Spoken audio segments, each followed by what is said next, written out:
Remember the fire alarm puller, Jamaal Bowman? Well, he just lost his primary, and guess who he's blaming? Let's talk about it. How's everybody doing? My name is Anthony Brian Logan, and today we got to talk about a Democratic House rep from New York, Jamaal Bowman, who was also kind of a squad member alongside AOC, Ilhan Omar, etc.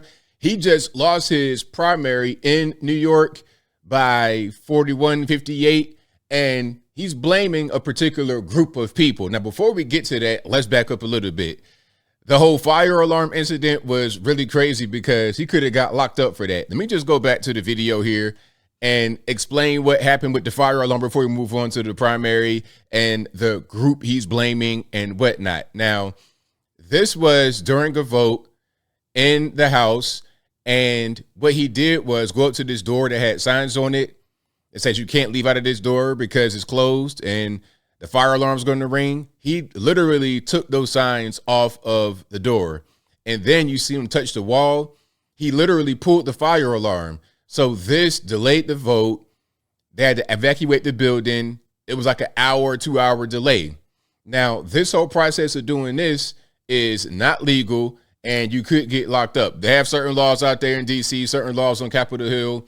If you do a thing like this, to make a long story short, you could get locked up. But he got a slap on the wrist at best. He had to pay a fine and apologize, things of this nature. That was pretty much the extent of Jamaal Bowman's punishment. But now the punishment appears to be a little bit different because he has lost his primary. But, you know, he wants to blame a particular group of people. He doesn't just want to say, you know what, maybe I'm not really that good of a House rep. Maybe the whole fire alarm kerfuffle messed me up.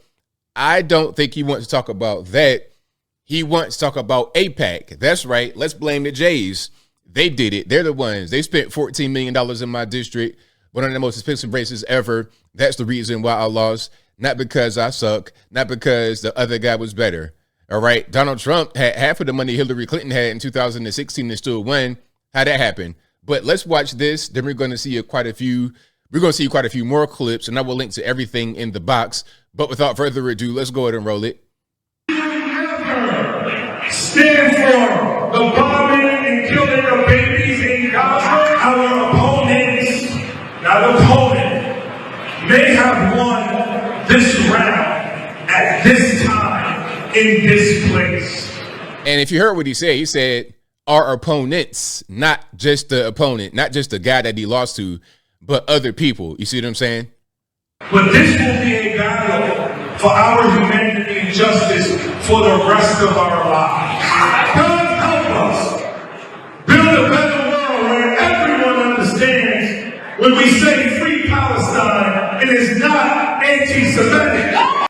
So you kind of see where he's going. It's like, look, they're trying to call me anti-Semitic because I'm talking about having a ceasefire, all this, that, and the third. So AIPAC comes in, which is a Jewish organization. They spend $14 million. That's the reason why I lost. So when he says opponents, he's talking about people like that who spend money to get him out of the way. Okay. Well, look, Jamaal Bowman, welcome to politics. That's kind of how it works, then. That's pretty much what it is. Now, let's go here and look at some of the details of the race, how much he lost by, and you're also able to hear the media's position about AIPAC and just how much money was spent in this race.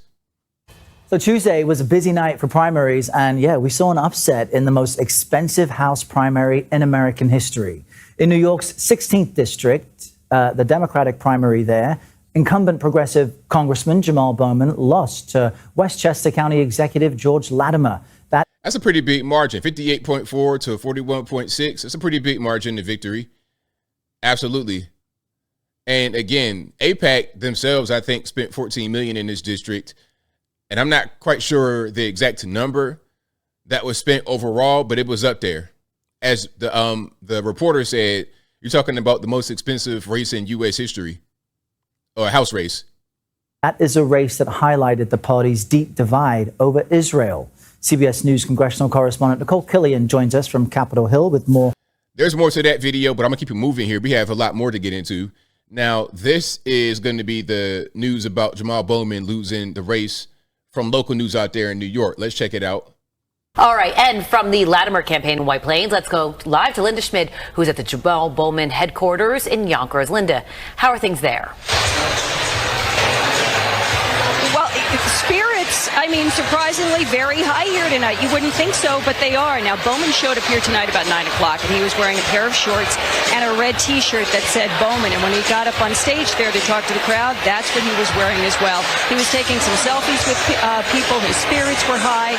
And basically, in a nutshell, he knew that he was not going to win. It would have taken a miracle for him to pull this. Can I just pause for a minute? Now, the whole thing about him wearing shorts and the T-shirt, is this the John Fetterman effect? Have we kind of devolved into not wearing suits? Maybe the whole thing is you can be more relatable if you're just wearing regular 7-Eleven, Quick Trip, Quickie Mart type attire to political events. If you are the main guy, you appear to be more approachable. Is that it? I don't know, man. I'm not quite sure that I like that. I think I want my politicians to still be wearing a suit and tie. It shows a certain level of respect and seriousness for what you're doing. I'm not really trying to relate to you like a friend or anything like that, but let's keep on going. Off because he was so far behind in the polls. But go ahead and take a look at this video here. One thing that he did say tonight, he said he is not done with politics and there are still many seats to run for. So he is not going anywhere. He may have lost tonight, but we are not going to see the last of him. Now, the thing is, Jamaal Bowman, who wants to vote for this guy? You are aligned with the extreme left. You got Bernie Sanders. You got AOC. Jamaal Bowman is basically the only male member of the squad. So who really wants to vote for you? I don't understand. I mean, the squad members, they win their races too. AOC and all these people, Ilhan Omar, they win their races. But I'm not quite sure where Jamaal Bowman fits in. I don't really see him having a real future in politics, but maybe I'm wrong. He also was highly critical of that pro-Israel group that Morgan McCry was talking about, that prominent super PAC called American Israel Public Affairs Committee, because they spent about $14 million to get him voted out of office because of him vigorously defending his position on Israel and demanding a ceasefire. So all of the work that they did, all of the advertising they did apparently worked. Well, like I said, Bowman addressed this crowd here just about 20 minutes ago. He wrapped up, and here is some of what he had to say. This movement has always been about justice. It has always been about humanity. It has always been about equality. And it has always been about our collective liberation. Yeah, I don't really see him having the future in politics. I really don't see it, but maybe I'm wrong. Now, Bowman was first elected back in 2020 at the height of the pandemic. He was reelected in 2022, but there were many voters throughout this campaign who said that when they voted for him the first and second time, they were not going to be voting for him this time. That's because they felt that he had become too closely aligned with the extreme left and the so-called squad, and that he had gotten away from what they felt he should be doing in representing his constituents. And apparently, there were a lot of people who were not happy with what he did when he was in Washington. But again, he says he still has a lot of work to do, and he's not going anywhere. He is not getting out of politics. Back inside to you. We're going to see. We'll see how that works. So, yeah, I think when the voters say that he had become too aligned with the squad and the far left, the extreme left, that's correct. That is 100% correct.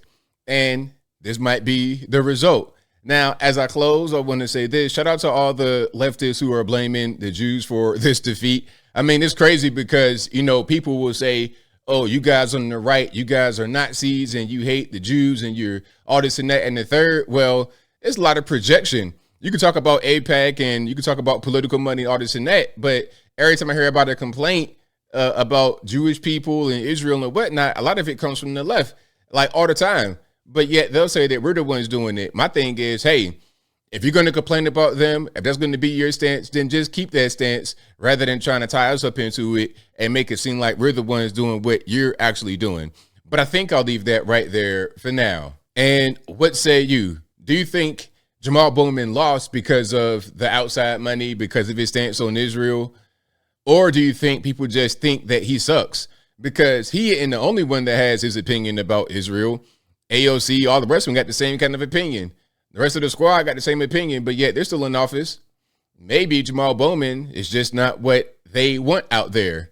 And the money and the lobbyists is just an excuse as to why he was not able to succeed. But whatever your thoughts are, let me know in the comments below. You guys know where I'm at. I'm glad that he's out of there. The whole fire alarm kerfuffle was crazy. He could have got locked up to make big rocks to little, but he's just out of politics for now. Will he come back? Will he be back in the U.S. House? Will he go down to a lower level, to a state position? Will he try to be a senator or governor or something like that? I don't know if I see this goofy guy becoming the governor of New York or anywhere else anytime soon. But hey, we've seen stranger things in this good old US of A. But whatever your thoughts are, please let me know in the comments below. And that's all I got to say for this video. If you like what you heard, please comment, rate, share, and subscribe. Peace.